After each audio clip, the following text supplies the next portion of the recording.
ସବୁବେଳେ ଆମେ ଜଣେ ମଣିଷର ଉପରଟାକୁ ଦେଖିକି ଯେତିକି ଜଜ୍ କରୁ ତାର ଭିତରଟାକୁ ଦେଖିବାକୁ ସେତିକି ଧୈର୍ଯ୍ୟ ରଖିପାରୁନା।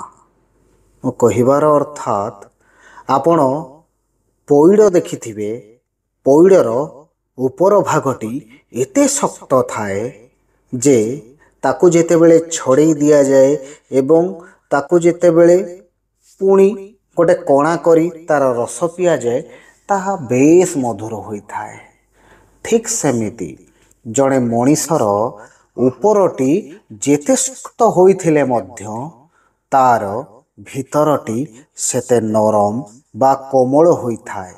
ଯେଉଁଥିପାଇଁ ଜଣେ ମଣିଷ ଉପରୁ ଶକ୍ତ ଦେଖାଯାଉଥିବା ବେଳେ ତାକୁ ଏ ମଣିଷ ଶକ୍ତର ଆଖ୍ୟା ଦିଏ ବା ତାକୁ ଏ ଦୁନିଆ ଗୋଟେ ଖରାପ ମଣିଷର ଆଖ୍ୟା ଦିଏ।